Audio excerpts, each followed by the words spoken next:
இப்ப நடந்துட்டு இருக்கிற காலம் கலிகாலம். இந்த கலிகாலத்துல நல்லவர்கள் யாருமே வாழ முடியாது. இல்ல வாழக்கூடியவங்க ஃபுல்லா தீயவர்கள் மட்டும்தான் வாழ முடியும். அது அடுத்தவன் சொத்தை திருடுறவன், அடுத்தவன் பொழப்ப கெடுக்கிறவன், இந்த மாதிரி பல ஊழல் பண்றவன், இந்த மாதிரி கெடுதல் பண்றவன் மட்டும்தான் இந்த உலகத்துல வாழ முடியும் அப்படின்னு நம்ம சொல்லி கேட்டிருக்கோம். ஆனா சில விஷயங்கள் நடக்கும்போது உண்மையா இருக்குமோ அப்படின்னு சொல்லி நம்மளுக்கே சந்தேகம் வர ஆரம்பிச்சதுங்க. அப்படிதான் இன்னைக்கு சைதை துரைசாமியுடைய ஒரே மகன் வெற்றி துரைசாமி இறந்த அந்த சம்பவத்தை சொல்லலாம். இன்னைக்கு சைதை துரைசாமி அவர் இருக்காது, அவர் செய்யாத நன்மைகள் இல்லை அப்படி சொல்லலாம். சைதை துரைசாமி இவர் ஒரு பெரிய பணக்காரர் அப்படின்னு சொல்லலாம். பணக்காரன்னா இவர் அடுத்தவங்கள மாதிரி பணத்தை கொள்ளையடிச்சு பணக்காரால, ஊழல் பண்ணி பணக்காரால. இவர் பரம்பரை பணக்காரரா வாழ்ந்தவர். அதனால என்ன பண்றாருன்னா சேவைகள் செய்ய ஆரம்பிக்கிறாரு. இது அவர் மூலம் வந்துச்சா இல்லை அவங்க தாத்தா மூலம் வந்துச்சா அப்படிங்கிற விஷயம் தெரியல. இருந்தாலும் அவர் சேவை செய்யணும் அப்படிங்கிறதா என்ன பண்றாருன்னா மனித நேயம் அப்படின்னு சொல்லி அறக்கட்டளை ஒன்று ஆரம்பிக்கிறாரு. அந்த அறக்கட்டளையில் என்ன செய்யறாருன்னா பல பேர்த்துக்கு ஐபிஎஸ், ஐஏஎஸ் மற்ற அரசு வேலைகளுக்கு போகிறதுக்கு இலவசமாக அங்கே கோச்சிங் பண்ணார். இது ஒரு பேசுபொருள். சென்னையில் பல பேர் ரொம்ப ஒரு ஆர்வத்தில் இருக்காங்கன்னா ஒரு ஐஏஎஸ் ஆகணும், ஒரு ஐபிஎஸ் ஆகணும். ஆனால் என்கிட்ட வசதி இல்லை. ஒரு இடத்துல இப்போ அதுக்கான கோச்சிங் பண்ணுமாக்க பல ஆயிரம் பல லட்சம் செலவழிக்கணும். அப்படி செலவழிக்கிறதுக்கு என்னால் திறன் இல்லை, என்கிட்ட வருமானம் இல்லை அப்படிங்கிறவங்க ஃபுல்லாக இந்த மனிதநேயம் அறக்கட்டளையில் போய் உள்ளே ஜாயின் பண்ணி படித்து நிறைய பேர் இப்போ இந்தியாவில் ஃபுல்லாக நிறைய இடத்துல ஐபிஎஸ், ஐஏஎஸ், அதே மாதிரி அரசு அலுவலகத்தில் இருக்க பல பேர் இந்த மனிதநேயம் அறக்கட்டளை படித்து போனவங்க தான்.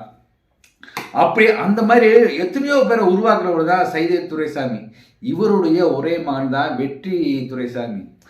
இவர் ஒரு பெரிய பணக்காரருடைய மகன் எப்படி இருக்கணும், அதுக்கு மேலே இருக்கணும். ஏன்னா இன்னைக்கெல்லாம் அப்பா பணக்காரன் தான், மகன் அந்த அளவு ஒரு பில்டப் பண்ணுவாங்க. நிறைய பேர் பணக்காரங்களா என்னால் இந்தியாவிலே வாழ முடியல, நான் வெளிநாடு போகிறேன்னு சொல்லி வெளிநாட்டில் வாழ்கிற பல மகன்கள் இருக்காங்க. ஆனால் வெற்றி துரைசாமி அப்படி கிடையாது. அப்பா எந்த வழியோ அதே மாதிரி தான் மகன் அந்த வழின்ற மாதிரி சைதை துரைசாமி பண்ண அந்த சேவையில ஃபுல்லா தாய் எடுத்துக்கிட்டு வெற்றி துரைசாமி செய்ய ஆரம்பிச்சாரு. அந்த மனிதநேயம் மனிதநேய அறக்கட்டளை அவரே மெயின்டைன் பண்ணாரு. அங்க இருக்கிற கோச்சிங்கில எவ்வளவு முன்னெடுத்து பல உதவிகள் செஞ்சாரு. அதே மாதிரி அந்த நிர்வாகத்தையும் நடத்துனது அவர் தான். அதனால என்ன ஆச்சுன்னா அங்க இருக்கிற அந்த படிக்க வராங்க பார்த்தீங்களா, படிக்க வரவங்களுக்கெல்லாம் ரொம்ப அன்பாகவும் பாசமாகவும் அதே மாதிரி மரியாதையும் நடந்துக்கிட்டாரு. அது மட்டும் இல்லைங்க, அவர் ஒரு இயற்கை விரும்பி அப்படின்னு சொல்லலாம். ஏன்னா மிருகங்கள் இருக்கு, மிருகங்கள், பறவைகள், இந்த மாதிரி விஷயங்களை ரொம்ப நேசிக்கக்கூடியவர். இந்த மாதிரி ஒரு நல்ல மனிதர். ஒரு இதுக்கு மேல சொல்லணும்னா ஒரு நல்ல மனிதர் விலங்குகளிடத்திலே பாசம் காட்டக்கூடியவர். நாய்களாக இருந்தாலும் சரி, மற்ற எந்த விஷயமா இருந்தாலும் சரி புல்லு பூண்டு கூட துரோகம் செய்யாதவர். அப்படிப்பட்டவர் இன்னைக்கு இமாச்சல் பிரதேசில் அந்த சட்லஸ் ஆற்றுல இறந்து 8 நாள் கழிச்சு அவருடைய உடல் கிடைச்சிருக்கு. இவருக்கு இவ்வளவு ஒரு கொடூரமான மரணமா? அந்த அளவு இவர் என்ன தப்பு பண்ணாரு? யாருக்காச்சும் ஊழல் பண்ணாரா, இல்லை யாருக்காச்சும் அடுத்து சொத்தை கைப்பற்றினாரா, இல்லை ஏதாச்சும் ஒரு தவறுகள், அதாவது ஒரு மோசமான தவறுகள் ஏதாவது பண்ணாராண்டா எந்த விதமான தவறுகளும் அவர் பண்ணலை, எந்த விதமான குற்றச்சாட்டு அவர் மேலே வைக்கப்படலை. ஆனால் அவருடைய மரணத்தை பார்க்கும்போது பல பேருக்கு பயம் வருது. இன்னைக்கு நல்லது செய்கிறவங்களுடைய மரணங்கள் தொடர்ந்து நம்ம பார்த்துட்டு வரோம். நடிகர் விவேக் ஒரு மரங்கள் வளர்க்கணும், தமிழகத்தில் ஃபுல்லாக மரங்கள் வளர்க்கணும்னு சொல்லி பசுமை அப்படி திட்டம்னு ஒன்று கொண்டு பல இடங்களில் மரங்கள், லட்ச மரங்கள் நடுவேன், கோடிக்கணக்கான மரங்கள் நடுவேன்னு சொல்லி பண்ண அவருடைய மரணம் திடீர்னு நடந்துச்சு. அதே அடுத்து பார்த்தோம்னாக்க மயில்சாமினா தாங்கிட்ட ஒரு 10 ரூபா பையில இல்லை, 10 ரூபா இல்லை அப்படின்னாலும் ஒரு ஆள் கொடுக்கணும் அப்படின்னா கூட யார்கிட்ட கடை வாங்கி அவர் கொடுப்பாரு. அந்த அளவு ஒரு மனசு படைச்சவர் அப்படின்னு சொல்லி தான் எல்லோருக்கும் தெரியும்.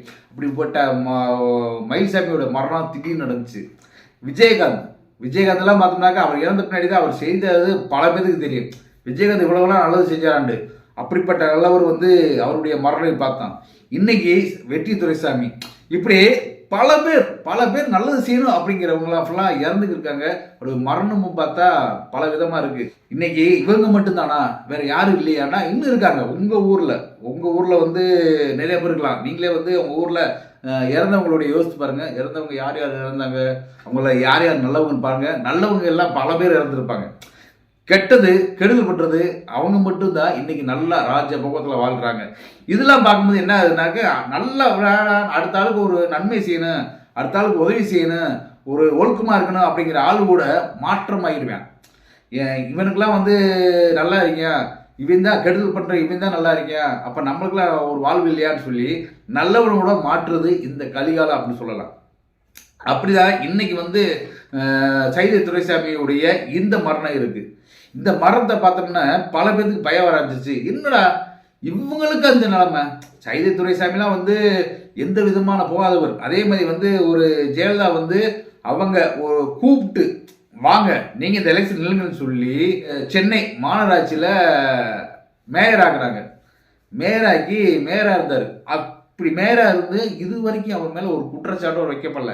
இதில் ஊழல் பண்ணிட்டாரு, இதை செய்யலை அதை செய்யலை அப்படின்னு சொல்லி எந்த விதமாக ஊழல் செய்யாமல் அவ்வளவு நீட்டாக வந்து இருந்த மனுஷன், அவருடைய மகன், அவன் மகன் வந்து பல திரைப்படமே இயக்கணும், அப்பாவுடைய பணத்தை வச்சுக்கிட்டு நான் வந்து அதில் வாழ விரும்பலை, இருந்தாலும் வந்து நான் சுயமாக வந்து எனக்கு ஒரு பேர் புகழ் கிடைக்கிறேன் அப்படின்னு சொல்லி சினிமா துறையை தேர்ந்தெடுத்தார். சினிமா துறை இயக்குனரான அது மூலம் எனக்கு நான் வந்து பேர் பெறணும்னு, நான் சொந்த கையில் நிற்கிறேன், சொந்த காலில் நிற்கிறேன் அப்படிங்கிற மாதிரி அவர் இருந்தவர். அவருடைய மரணத்தை பார்த்து இன்னைக்கு பல பேர் வந்து பயப்பட ஆரம்பிச்சிட்டாங்க.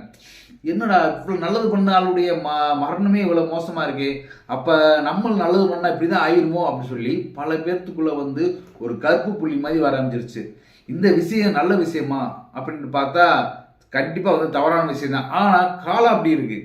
இது வந்து பல பேரை கேட்டோம்னாக்கா அவங்க முன்னால் செய்த முன் ஜென்மத்தில் செய்த பாவங்கள் அப்படிலாம், முன் ஜென்மத்தில் செஞ்ச பாவம்னா முன் ஜென்மத்தில் முடிஞ்சிடணும். இந்த ஜென்மத்தில் எந்த பாவமும் செய்யலை. இப்போ அவரை நம்பி ஒரு மனைவி இருக்குது, ஒரு குழந்தை இருக்குது. ஆனால் இருந்தாலும் வந்து அவங்களுடைய வாழ்க்கைன்றது வந்து இவ்வளோ துயரமாக முடிஞ்சிருக்கு. இன்னைக்கு வந்து துயரமாக முடிஞ்சாலும் அவருக்கு வந்து பல அரசியல் தலைவர்கள் வந்து இன்னைக்கு வந்து ஒரு கண்ணீர் அஞ்சலி மாதிரி செலுத்திக்கிருக்காங்க, வருத்தம் தெரிவிச்சுக்காங்க, மலை விளைய வச்சுக்கிருந்தாங்க. இருந்தாலும் அவருடைய இறுதி சடங்கு முடியுது. இறுதி சடங்கு முடியும் போதையும் சைதை துரைசாமி சொன்ன அந்த வார்த்தைகள் வந்து இன்னும் நம்மளை வந்து என்ன சொல்றதுனே தெரியல. அந்த அளவு அந்த சமயத்தில் அவரால் சொல்ல முடியுதுன்னா அவருடைய மனது எப்படின்னு பார்த்துக்கலாம். அப்போ என்ன சொல்றாருன்னா, உயிரோட இருந்துருவார் அப்படின்னு நினைக்கிறாரு. எப்படி இருந்துருவார்னு நினைக்கிறாருன்னா, அவருடைய அறக்கட்டளையில் படிச்சு போன பல IPS IAS பல பேர் வந்து இந்தியா ஃபுல்லாக இருக்காங்க. அவங்களோட உதவி பல இருந்துக்கிட்டு தான் அவர் வந்து அந்த சட்லஸ் ஆற்றுல வந்து தேடுறாரு. பல வீரர்களை வச்சு தேடுறாங்க, எப்படியாச்சும் உயிரோட வந்துடுவார். ஏன்னா உள்ளே இருந்தவர் வந்து டிரைவர் வந்து ஹார்ட் அட்டாக் வந்து இறந்துட்டாரு. ஆனால் வந்து உள்ளே இருந்த உதவியாளர் வந்து காப்பாற்றப்பட்டார். அதே மாதிரி இவர் வந்து தவிர்க்கலாம், கார்லேருந்து வெளியே தவிர்க்கலாம், நீச்சல் அடித்து போயிருக்கலாம், போய் ஏதோ ஒரு இடத்துல இருக்கலாம். அதனால் அவரை பிடிக்கணும் அப்படின்னு சொல்லி தான் இத்தனை நாள் தேடுதல் வேட்டை பண்ணாங்க. அதனால தான் வந்து சைதை துரைசாமி கண்டுபிடிச்சி கொடுத்தா நான் 1 கோடி கொடுக்குறேன்னு சொல்லி அறிவிச்சார். கடைசி ஒரு பரிதாபம் என்னென்னா அவர் உடலை மட்டும்தான் எடுக்க முடிஞ்சிச்சு. அந்த உடலுக்கு வந்து அவர் என்ன சொல்கிறாருன்னா, நான் சொன்ன 1 கோடி தான் தாரேன் அப்படின்றது, நான் தாரேன்னு சொல்லி அந்த மீட்பு இருந்தாங்க பார்த்தீங்களா, மீட்பு படைக்காரங்க, அவங்களுக்கு வந்து 1 ரூபா கொடுக்குறேன்னு சொல்லி அறிவிச்சிட்டாரு. அறிவிச்சது மட்டுமா, அவருடைய இறுதிச் சடங்கு முடிஞ்ச உடனே அவர் சொன்ன வார்த்தைகள், எனக்கு ஒரு மகன் மட்டும் இல்லைங்க, எனக்கு பல மகன்கள் இருக்காங்க, அவங்களுடைய வாழ்க்கைக்கு, அதாவது IPS IAS இந்த மாதிரி அவங்களுடைய பணியை வந்து நான் வந்து விட்டுற மாட்டேன். ஒரு மகன் இறந்துட்டேன் அதனால வந்து நான் தளர்ந்துட்டேன் அப்படின்னு நினைக்கக்கூடாது. இன்னும் நான் 1000 பேரை வந்து நான் உருவாக்குவேன், இன்னும் பலத்துடன் நான் உருவாக்குவேன் அப்படிங்கிற மாதிரி அந்த இடத்துல ஒரு வார்த்தையை சொல்லியிருக்காரு. அது எவ்வளோ ஒரு பெரிய விஷயம் பார்த்தீங்களா. இன்றைக்கி இருக்கிற அரசியல்வாதிகள் நிறைய பேர் வந்து எங்கிட்டா ஊழல் பண்ணுறது, எங்கிட்டா பணத்தை சம்பாதிக்கிறது, எங்கிட்ட இடத்த வாங்குறது, எங்கிட்ட வீடை கட்டுறது, எங்கிட்ட வெளிநாட்டில் போய் இடத்த வாங்கணுமா, என்ன செய்யலாம் ஏது செய்யலாம்னு உருகி இருக்க இவன் இந்த சமயத்தில் வந்து ஒரு இவ்வளோ பணத்தை வச்சுக்கிருக்கிற அவர் வந்து ஒரு சேவை மனப்பான்மையில் மக்களுக்கு எவ்வளோ விஷயங்கள் செய்கிறான்னா அவர் எவ்வளோ மனம் படைத்தவர். அவர் மனம் படைத்த அவருக்கு வந்து இந்த கலிகாலத்தில் வந்து அவருக்கு அவ்வளவு துயரங்கள் வருது. அந்த துயரங்கள் வந்தாலும் அந்த துயரத்தை கூட துச்சம்னா மதிச்சுட்டு அவர் வந்து இன்னும் என்னுடைய சேவைகள் தொடரும் அப்படிங்கிறது வந்து ரொம்ப பாராட்டத்தான் இருக்காது. இப்படி ஒரு மனிதர் வந்து இந்த கலிகாலத்தில் பிறந்தது ஒரு உயர்வான விஷயம் அப்படிங்கிறத மட்டும் எல்லோரும் நினச்சிக்கணும்.